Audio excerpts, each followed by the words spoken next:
राधे राधे आप सभी को। तो ये देखो दस्से माता की कहानी है। ये दस्से माता कल से ली जाती है। एक राजा के दो रानियां थी। बड़ी रानी के कोई संतान नहीं था, किंतु छोटी रानी के एक पुत्र था। राजा छोटी रानी और उसके पुत्र को बहुत प्यार करता था। ये देखकर बड़ी रानी को ईर्ष्या होता था। वह राजकुमार के प्राणों की प्यासी हो गई थी। बड़ी माँ ने उसके गले में काला सांप डाल दिया। वह लड़का दिशा रानी का दिया हुआ था, तो दिशा रानी की कृपा से लड़के के गले में पड़ा हुआ सांप आप ही सरक कर भाग गया। उसे विष के लड्डू दिया।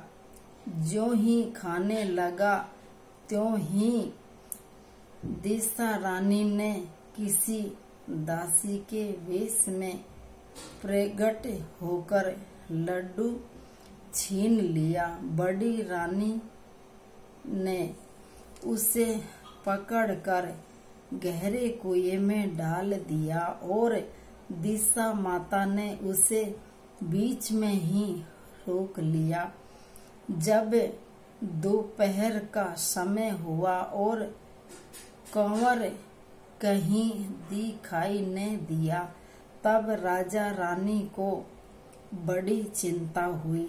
जहाँ तहाँ लोग उसकी तलाश करने लगे। राजा रानी पुत्र शोक में रोने लगे। तब दिशा माता एक भिखारण के वेश में राजकुमार को एक वस्त्र में छिपाए हुए भिक्षा के लिए राजद्वार पर आई। तब सिपाहियों ने धुतकार कर कहा कि यहाँ तो राजा का कुमार खो गया है, तुम्हें भिक्षा की पड़ी है, चल हट यहाँ से। तब दिशा माता बोली, भाइयों, पुण्यों का प्रभाव बड़ा होता है। यदि मुझे भिक्षा मिल जाए तो संभव है कि खोया हुआ राजकुमार भी मिल जाए। यह कहकर वह देहरी के भीतर पैर रखने लगी। उसी समय दिशा माता ने एक वस्त्र में से बालक का पैर उघाड़ दिया। सिपाहियों ने समझा कि अभी कंवर इसके हाथ में है, इसे जाने दो और कंवर को भीतर छोड़ आने दो। इधर से बाहर आने लगेगी तब पकड़ कर बिठा लेंगे। दिशा माता कंवर को लिए हुए भीतर चली गई। उसने राजकुमार को चौक में छोड़ दिया और वहां से वापस होकर चल दी। परंतु रानी ने उसे देख लिया था। उसने डंक कर कहा, तू कौन है? तूने 3 दिन से मेरे लड़के को छिपा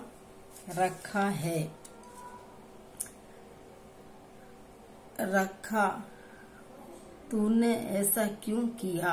दिशा माता उसी क्षण ठहर गई। उसने कहा कि रानी, मैं तुम्हारे पुत्र को चुराने छिपाने वाली नहीं हूँ। मैं ही तेरी आराध्य देवी दिशा माता हूँ। मुझे सचेत करने आई हूँ कि तेरी सौत तुझसे इसलिए रखती है, वही तेरे पुत्र को मारना चाहती है। अपने पुत्र को कभी उसके पास न जाने दो। और सारा हाल कह सुनाया। माता बोली, मैं तुमको चेतावनी देने आई हूँ। तब रानी भगवती के पैरों पर गिर पड़ी। उसने विनय भाव से प्रार्थना की कि जैसे आपने मेरे पुत्र की रक्षा की है, वैसे ही मेरे सुख सौभाग्य की रक्षा करना, और मेरे यहीं आप सदैव रहिए। मुझसे जो सेवा पूजा बनेगी सो करूंगी। तब दिशा माता ने कहा कि मैं किसी के घर में नहीं रहती। जो श्रद्धा पूर्वक मेरा स्मरण करता है, उसी के हृदय में रहती हूँ। बहन मुझे क्षमा साक्षात दर्शन दिए। इसके उपलक्ष्य में तुम्हें सुहागनों को 9 तरह उनको यथाविधि आदर सत्कार से भोजन कराओ, और अपने नगर में तथा राज्य में ढंढोरा पिटवा दो कि सभी लोग मेरा डोरा लेवे करे और व्रत किया करे। यह कह दिशा माता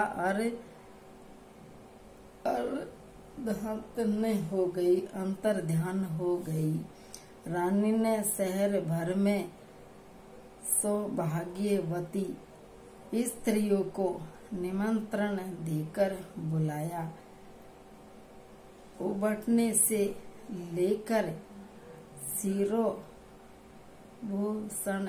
श्रृंगार तक उनकी यथाविधि सेवा सुदृश्य करके वे गहने आदि देकर आंचल भरे और भोजन करा कर विदा किया। शहर और राज्य में भी ढंढोरा पिटवा दिया कि अब सब लोग दिशा माता का डोरा लिए करें। बोलो दिशा माता की जय।